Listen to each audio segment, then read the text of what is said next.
Hi friends, இன்றைக்கி நம்ம பார்க்க போகிற ப்ராடக்ட் ஃபுட் கேர் க்ரீம். மேக்னஸாவோடைய foot care cream. Foot care க்ரீம்னாலே நமக்கு தெரியும் நம்மளுடைய காலில் ஏற்படக்கூடிய வெடிப்புகளுக்கு யூஸ் பண்ணுறது அப்படின்னு. ஆனால் இது அதுக்கு மட்டும் இல்லைங்க, நிறைய யூசஸ் இதுக்கு இருக்குது. அதனுடைய யூசஸ் பற்றின வீடியோவையும் நான் என்னுடைய யூடியூப்பில் கொடுத்துருக்கேன். அந்த லிங்க்கையும் உங்களுக்கு நான் ஷேர் பண்ணுறேன். இன்னும் இதனுடைய ரிவ்யூஸ் எக்கச்சக்கமாக இருக்குது. அந்த ரிவ்யூஸ் எல்லாமும் நான் உங்களுக்கு ஷேர் பண்ணுறேன். நீங்கள் வந்து டிஸ்கிரிப்ஷனில் பாருங்கள்.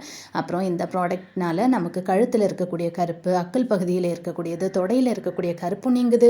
இன்னும் நமக்கு வந்து ஸ்ட்ரெச் மார்க்ஸ் இருந்துச்சுன்னா அதுவுமே இந்த ப்ராடக்டோடு சேர்த்து பிளாக் cumin சோப் யூஸ் பண்ணும்போது நல்ல ஒரு ரிசல்ட் இருக்குங்க. கண்டினியூஸாக யூஸ் பண்ணும்போது கண்டிப்பாக இந்த ப்ராடக்ட் நிறைய பேருக்கு யூஸ்ஃபுல்லாக இருக்கும். இந்த ப்ராடக்ட்டை நீங்கள் வாங்கணும்னு நினச்சிங்கன்னா விகேஎம் மார்ட் மூலமாக நீங்கள் வாங்குறதா இருந்தால், அவங்களுடைய அட்வர்டைஸ்மெண்ட் மூலமாக நீங்கள் பார்த்து வாங்குறதா இருந்தால் கண்டிப்பாக உங்களுக்காக என்னால் முடிஞ்ச அளவு இதில் டிஸ்கவுண்ட் பண்ணி கொடுப்பேன். டீட்டெயில்ஸ் தெரிஞ்சுக்க டிஸ்கிரிப்ஷனை பாருங்கள்.